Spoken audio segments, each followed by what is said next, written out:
दोस्तों नमस्कार। पश्चिम बंगाल में जिस लकीर को खींचना चाहते थे वो लकीर खींच नहीं पाए। बिहार में लकीर तो खींची, लेकिन अब उस लकीर को अपने ही साथी, अपने ही सहयोगी नीतीश कुमार मिटाने पर आ तुले हैं। और उत्तर प्रदेश में तो लकीर खींचने की स्थिति ही नहीं आ पा रही है। तो क्या वाकई सेंट्रल कमांड यानी केंद्र सरकार यानी नरेंद्र मोदी इस वक्त एक क्राइसिस में है और पहली बार अपने घर के भीतर ही घिर चुके हैं? पहली बार रंगत ढीली पड़ रही है।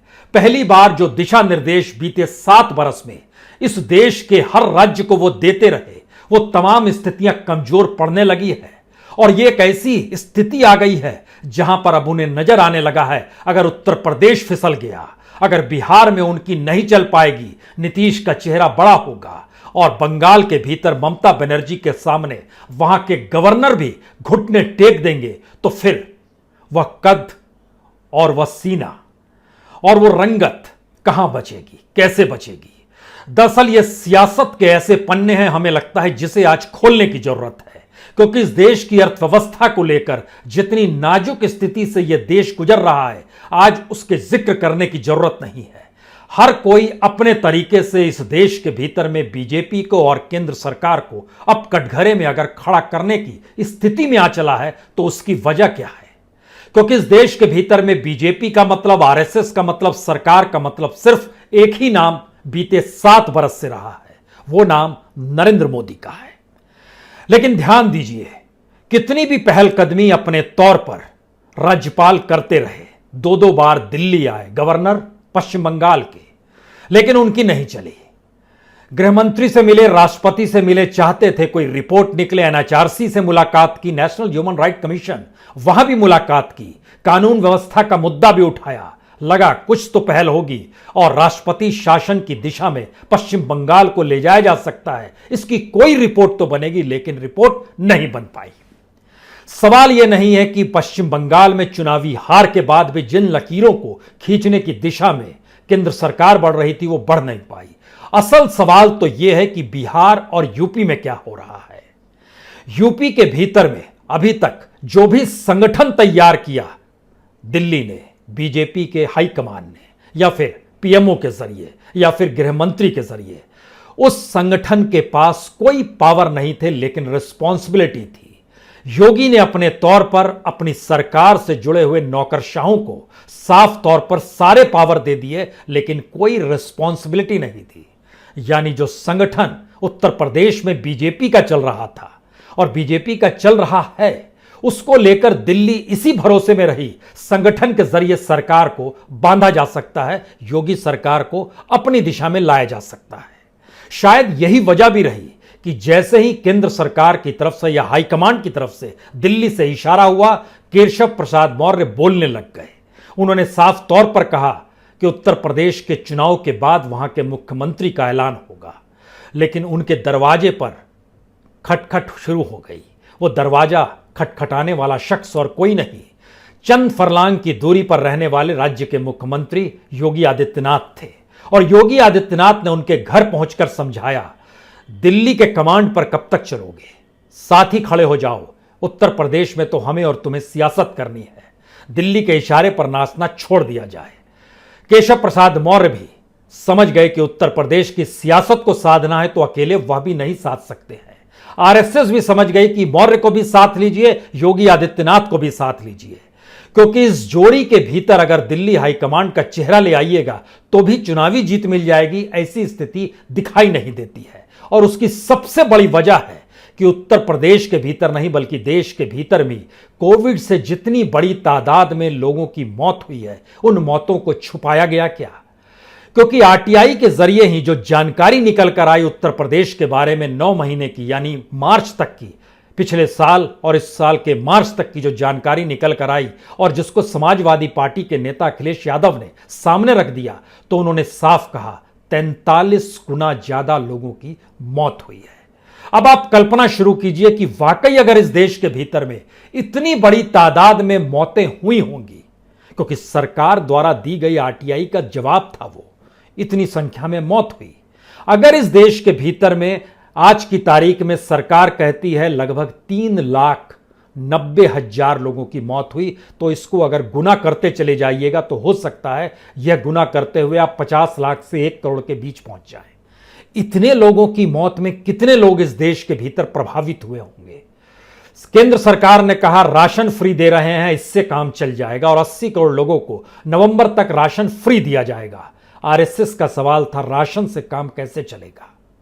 और इतनी बड़ी तादाद में लोग अगर आहत हुए हैं और जब चल नहीं रही है उस संगठन की, जिस संगठन को आपने बनाया, कानपुर में हो चाहे लखनऊ के भीतर हो चाहे बनारस में क्यों ना हो, लेकिन किसी भी संगठन के व्यक्ति से कुछ भी कहने पर जब अस्पताल का बेड तक नहीं मिल पाया तो उस संगठन का क्या महत्व है। उसको रिस्पॉन्सिबिलिटी दी गई, कोई पावर नहीं दिया गया।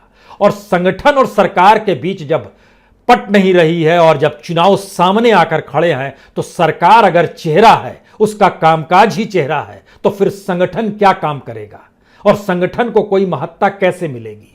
इस उलझन ने एक नई परिस्थिति को उत्तर प्रदेश के भीतर जन्म दे दिया और उत्तर प्रदेश की सियासत दिल्ली को सीधे चुनौती देने से पीछे नहीं हट रही है। लेकिन इसी प्रक्रिया में बिहार के भीतर नीतीश कुमार को भी लगने लगा अगर ये नाव डूब गई तो फिर आने वाले वक्त में वो क्या करेंगे। कल तक तो सुशील मोदी उनके साथ बिहार में खड़े रहते थे, लेकिन अब तो बीजेपी का कौन सा नेता उनको कब कहां से किस रूप में लंगड़ी मार दे, ढाई चाल चल दे, वह मुश्किल में आ जाएंगे। शुरुआत में ही रामविलास पासवान की लोक जनशक्ति पार्टी को तोड़ा गया। यानी जो हनुमान बने हुए थे लोक जनशक्ति पार्टी के रामविलास पासवान के बेटे, और जो उन्होंने निर्णय लिया था कि वह जेडीयू के खिलाफ यानी नीतीश के खिलाफ जाएंगे और किसी भी तरीके से वह बीजेपी के पक्ष में रहेंगे, नीतीश ने उसे ही ढाई चाल से मात दे दी। एलजेपी बढ़ गई, लेकिन बिहार में मान्यता मिलती है बेटे को ही, यह भी सच है। लेकिन सवाल तो नंबर गेम का है। और जो 5 सांसद हैं अगर वो जेडीयू के साथ हैं, एक विधायक अगर वो जेडीयू के साथ है, और आने वाले वक्त में अगर एलजेपी बढ़ गई और धीरे धीरे एक वक्त के साथ एलजेपी अगर मर्ज भी कर जाएगी जेडीयू में, तो घाटा किसे होगा? बीजेपी को होगा।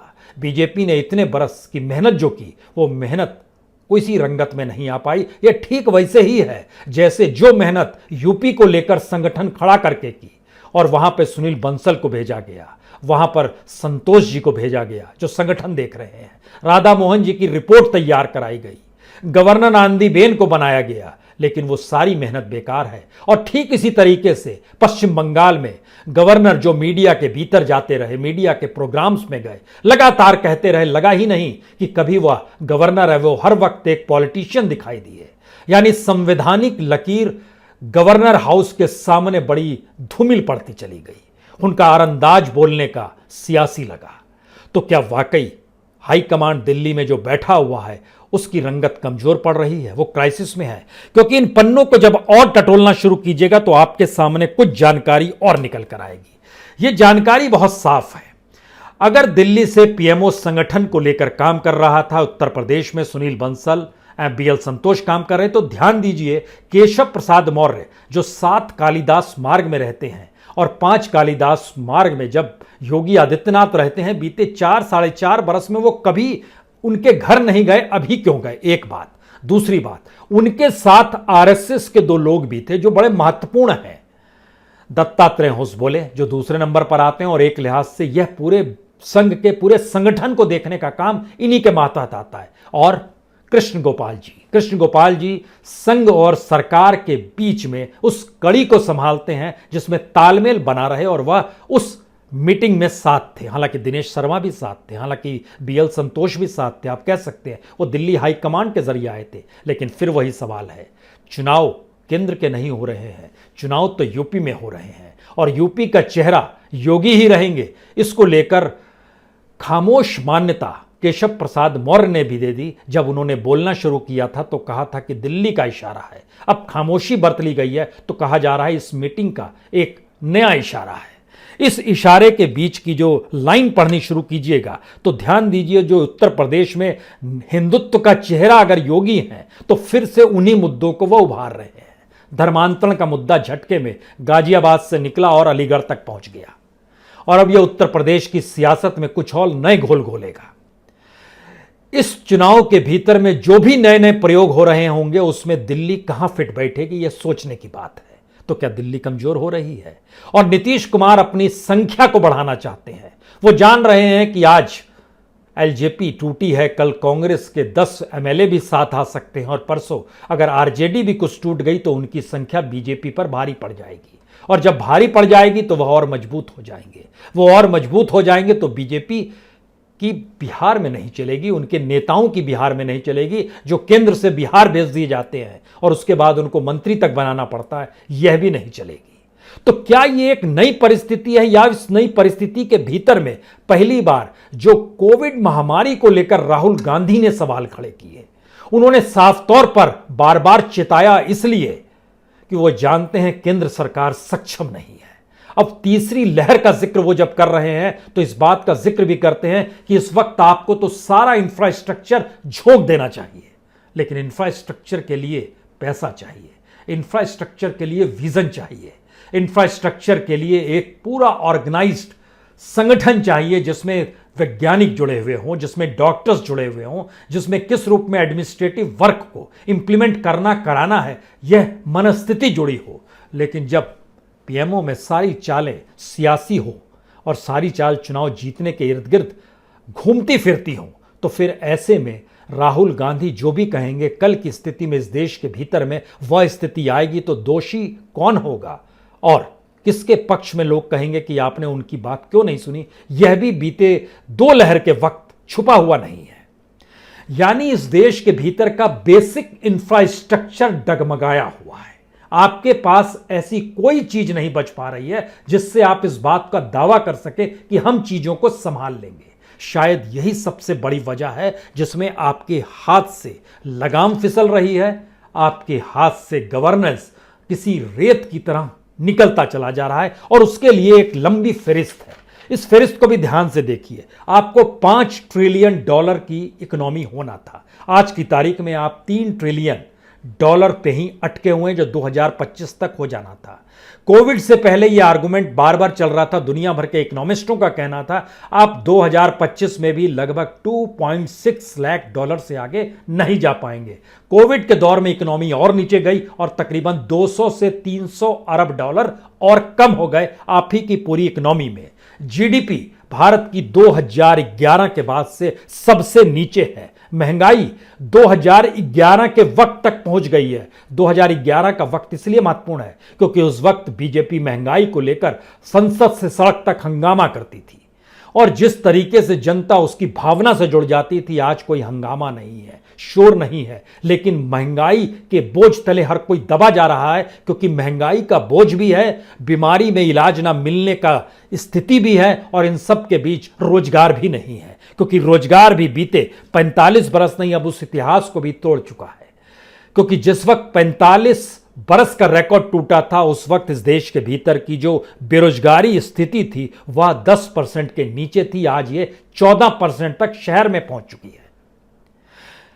जो मैन्युफैक्चरिंग थी उसको लेकर टारगेट लिया गया था कि किसी भी हालत में यह जीडीपी का 25% हो जाएगा, लेकिन आज की तारीख में यह 15% से भी नीचे आ गया है। यानी निर्यात भी इस दौर में भारत का लगातार, बांग्लादेश निर्यात ज्यादा करने लगा, एक्सपोर्ट उसका ज्यादा हो गया, और भारत 300 अरब डॉलर से ज्यादा का एक्सपोर्ट कर पाने की स्थिति में नहीं आ पा रहा है। आमदनी से ज्यादा भारत में कर्ज बढ़ता चला जा रहा है, और ये 2010 में जो स्थिति थी इस देश की इकोनॉमी की, जिसमें आमदनी ज्यादा थी और कर्ज बढ़ते चला जा रहा था, आय हो नहीं पा रही थी सरकारों की, यह स्थिति 2010 से भी कहीं ज्यादा बदतर हो गई है। इंफ्रास्ट्रक्चर हमारा अटक चुका है। 500 से ज्यादा सेंट्रल प्रोजेक्ट इतने विलंब से चल रहे हैं कि वह 2 साल से 6 साल के बीच अब पूरे हो पाएंगे, उस पर होने वाला खर्च भी बढ़ जाएगा। यह हर कोई जानता है कि हेल्थ बजट आपने सबसे कम कर दिया उस वक्त जिस वक्त इस देश को सबसे ज्यादा स्वास्थ्य सेवा की जरूरत थी। यह हर कोई जानता है कि खेती पर धीरे धीरे इस देश के लोगों का भार कम होना चाहिए, लेकिन आज की तारीख में खेती पर बोझ सबसे ज्यादा है, क्योंकि रोजगार वहीं पर मिल पा रहा है, चाहे वो मनरेगा हो, चाहे भी किसी भी स्तर की मजदूरी हो। इन सवालों के बीच में सियासत आपकी जमीन को खींच रही है, और सियासत इस बात की इजाजत नहीं दे पा रही है कि आप जिस रास्ते पर चल निकले हैं उसमें आने वाले वक्त में आपके साथ क्या होगा। इसी प्रक्रिया में पहली बार बनारस प्रधानमंत्री की कॉन्स्टिट्यूंसी है, गोरखपुर योगी आदित्यनाथ की कॉन्स्टिट्यूंसी है, तो उत्तर प्रदेश के भीतर की परिस्थिति को जरा समझने की कोशिश कीजिए। ये दोनों जगहों पर पंचायतों में हार मिली है बीजेपी को, बनारस में भी, गोरखपुर में भी। और यह स्थिति बहुत साफ बताती है कि धीरे धीरे बनारस को लेकर जो भी आइडिया प्रधानमंत्री या दिल्ली में हाईकमांड का रहा, और गोरखपुर को लेकर जो भी आइडिया योगी आदित्यनाथ का रहा, और जिस आश्रय या जिस भरोसे वो लगातार युवा वाहिनी के जरिए आरएसएस को भी लगातार डराते धमकाते रहे कि हम हिंदुत्व की एक नई टोली लेकर निकल जाएंगे, वह भी एक क्राइसिस में है। यानी सवाल है कि एक बीजेपी के भीतर से आवाज निकल रही है, वह भी मजबूत नहीं है। यानी यह कतई आवश्यक नहीं है कि योगी की आवाज मोदी पर अगर भारी पड़ रही है तो योगी की आवाज उत्तर प्रदेश के भीतर भी बहुत भारी लगे, ऐसा भी नहीं है। क्योंकि और यह भी एक स्थिति है कि पंचायत चुनाव में समाजवादी पार्टी की जीत जो है, वो समाजवादी पार्टी की जीत उसके कार्यों से नहीं है, बल्कि जनता ने वैकल्पिक तौर पर चुन लिया। कोई काम समाजवादी पार्टी ने किया था ऐसा बिल्कुल नहीं है, लेकिन बीजेपी को हराना है तो सामने जो ऑप्शन मिला उसको चुन लिया गया, और समाजवादी पार्टी को इसीलिए जीत मिल गई। अब समाजवादी शायद उस घोड़े पर सवार है जिस घोड़े में उसको दिखाई देने लगा है कि अब तो वो राज्य के मुख्यमंत्री के तौर पर वो बन जाएंगे और राज्य में समाजवादी पार्टी की सरकार होगी। कहना अभी बहुत मुश्किल है, क्योंकि जातीय समीकरण, धार्मिक मुद्दे और जो भी सांगठनिक कार्य है, इन परिस्थितियों की गलियों में जब घूमना शुरू कीजिएगा तो टकराव बीजेपी के संकट का सबसे बड़ा है। लेकिन दूसरी तरफ कुछ भी काम नहीं कर पाने की स्थिति में जब जनता ही किसी को चुन ले, उसी की उम्मीद और आस में पूरी सियासत यूपी की टिकी हुई है। समाजवादी पार्टी हो या कांग्रेस हो या बीएसपी हो, कोई काम नहीं हुआ है। निशाने पर योगी लिए गए, निशाने पर मोदी लिए गए, इससे कतई इनकार नहीं है। लेकिन सोचिए, जनता ही तय कर रही है और जनता ही तय कर ले कुछ, इसी भरोसे तमाम पॉलिटिकल पार्टीज बैठी हुई है वहां पर, इस भरोसे में चल रही है। क्योंकि जो आवाज निकल कर आती है, एक वक्त केशव मौर्य बोलते हैं, उसके बाद दूसरी आवाज किसी दूसरी सुखदेव भारतीय समाज पार्टी से निकल कर आती है, तीसरी आवाज निषाद की तरफ से निकल कर आती है, जो निर्बल इंडियन शोषित हमारा आमदल जो है उसकी तरफ से निकल कर आती है। यहाँ पे सबसे बड़ा सवाल यह है कि आखिर छोटे छोटे दलों को लेकर उत्तर प्रदेश में जिस सियासत को दिल्ली का हाईकमांड साधना चाहता है, योगी आदित्यनाथ उस दिशा में क्यों नहीं देखना चाहते हैं। उसकी बड़ी वजह है। उसकी वजह सबसे बड़ी यह है कि जो सुखदेव भारतीय समाज पार्टी है, उसने 4 सीटें जरूर जीती, लेकिन उसको कुल वोट जो मिले थे वह लगभग 6 लाख वोट थे। निषाद पार्टी ने 1 सीट जीती, उसको कुल वोट 5.5 लाख मिले थे। अपना दल ने 9 सीटें जीती। अपना दल को इसीलिए जगह दिल्ली में मिल गई अमित शाह के घर पर, जिस दिन योगी आदित्यनाथ मिलने आए थे। उसने 9 सीट जीती, लेकिन उसका भी वोट जो है वो 8.5 लाख ओवरऑल वोट है। अब यहां पर सवाल होता है कि असल लड़ाई इस बात की है कि जो बीएसपी अगर ये मैसेज के साथ कि वो बीजेपी के साथ जा चुकी है मायावती, और उनका अस्तित्व संकट में है, तो उनके जो लगभग 2 करोड़ वोटर थे, जो 2017 में 1,92,00,000 वोटर थे, वो कहां पर जाएंगे। समाजवादी के पास भी लगभग 1,90,00,000 वोट उसको भी मिले थे, वह वोट तो उसके इंटैक्ट रहेंगे, लेकिन 1,92,00,000 वोट बीएसपी के बिखरेंगे या बढ़ेंगे, यह भी एक सवाल है। इसीलिए जो नई स्थिति बनती चली जा रही है, उस स्थिति में जो समीकरण जो भी हो, लेकिन उसमें केंद्र की भूमिका, प्रधानमंत्री मोदी की भूमिका, प्रधानमंत्री के चेहरे की उपयोगिता, दिल्ली के जरिए संगठन के निर्माण की परिस्थिति, इनमें देखिएगा तो आपको कोई रंगत नजर इस बीच में नहीं निकल कर आएगी। और शायद यही सबसे बड़ी वजह है कि लगने लगा है कि अगर उत्तर प्रदेश, बिहार, बंगाल, महाराष्ट्र और तमिलनाडु में बीजेपी की पैठ है नहीं, 39 सीटें हैं। महाराष्ट्र में शिवसेना काउंटर में अगर खड़ी रह गई, और अगर वो वाकई एक ऐसी स्थिति में आ गई जहां एनसीपी और कांग्रेस चुनाव के वक्त भी वोट ट्रांसफर करने की स्थिति में आ जाएगी, तो फिर बीजेपी की गाल वहां भी नहीं करेगी। और बीजेपी की दाल अगर महाराष्ट्र में नहीं गलेगी तो 48 सीट वहां पर भी है। उत्तर प्रदेश की 80 सीट, बिहार की 40 सीट, बंगाल की 42 सीट, महाराष्ट्र की 48 सीट, तमिलनाडु की 39 सीट। कल्पना कर रहे हैं, सिर्फ 5 राज्यों का नाम हमने लिया है, और कुल सीट लगभग 250 सीट, यानी 249 सीट सिर्फ इन 5 राज्यों में है, जहां पर कैसी मशक्कत किस रूप में करेंगे। और छिटपुट राज्यों की तो छोड़ दीजिए, बहुत सारे राज्य हैं जहां पर, लेकिन इसका मतलब है कि यह 80 सीट वाला रास्ता, वो महाराष्ट्र का रास्ता, महाराष्ट्र में भी उद्धव ठाकरे मिलने जरूर आते हैं, लेकिन वह भी मिलकर सिर्फ शरद पवार को चिताते हैं कि अगर आपने इधर उधर किया तो हम बीजेपी के साथ चले जाएंगे। इसका मतलब यह होता है कि अपनी मजबूती को दिखाने के लिए जो प्रयोग किए जा रहे हैं वो शिवसेना के जरिए किए जा रहे हैं, बीजेपी के जरिए नहीं किए जा रहे हैं। तो राजनीति की इस मशक्कत में अब कैबिनेट विस्तार सामने खड़ा है। लगातार दिल्ली ये सोचती रही कि कैबिनेट के जरिए चीजें मैनेज की जाएंगी, लेकिन वह भी मैनेज नहीं हो पा रहा है, क्योंकि मध्य प्रदेश में ज्योतिरादित्य सिंधिया शिवराज सिंह चौहान को चाहते हैं कि वह दिल्ली आ जाए और उनको वहां पर गद्दी सौंप दी जाए। यह भी नहीं होगा। शिवराज सिंह चौहान खुद दिल्ली नहीं आना चाहते हैं, लेकिन दूसरा सवाल है कि क्या ऐसी स्थिति आ जाएगी कि अब तोमर को यहां से भेज दिया जाए। इस पर भी सहमति नहीं हो पा रही है। जेडीयू जिन नामों को दे रही है उन नामों में धीरे धीरे वह एलजेपी के लोगों को अपने साथ खड़ा करेगी, इससे भी एक तरह की घबराहट है। बीजेपी के सहयोगी छोटे दल जो हैं उनमें किसको यहां पर दिल्ली में जगह दे दी जाए और इसे किसी राज्यसभा में भेजा जाए, जो छोटे छोटे दल चाहते हैं, वहां पर भी दिल्ली हाईकमांड की नहीं चल पा रही है। तो क्या एक ऐसी संकट की स्थिति है जिसमें फिसलती जा रही गवर्नेंस, फिसल चुकी इकोनॉमी और इन सब के बीच लगाम छूटती सियासत, एक ऐसी स्थिति में क्या वाकई नरेंद्र मोदी खड़े हैं? हमें लगता है कि ये एक ऐसा दौर है जिसमें एक चाल कश्मीर को लेकर भी चली गई है। लेकिन कश्मीर का जिक्र आपसे कल करेंगे, क्योंकि कश्मीर एक ऐसी परिस्थितियों को जीता है जो एक ऐसा मुद्दा इस देश के भीतर में है जिसके जरिए वाकई इस देश के प्रधानमंत्री इस देश में राष्ट्रवाद नए तरीके से पैदा कर सकते हैं, नेशनलिज्म को नए सिरे से ढाल सकते हैं, क्योंकि निशाने पर इस देश की वह गवर्नेंस, वह सियासत नहीं होगी। सामने फिर से पाकिस्तान होगा, सामने फिर से कश्मीर 370 वहां के टेररिज्म का जिक्र होगा। और ये परिस्थितियां इस देश के भीतर में वोटरों को बड़ी शानदार लगती है, लेकिन क्या वाकई हिंदुत्व से मोहभंग होना, इकोनॉमी को ना संभाल पाने की परिस्थितियों को देखना और बेरोजगारी और हेल्थ सेक्टर की स्थितियों को इस देश ने जिस त्रासदी के साथ भोगा है, क्या वाकई वो सपने जो 7 बरस में दिखाए गए वो सपने अब टूटने की परिस्थिति में आ चुके हैं?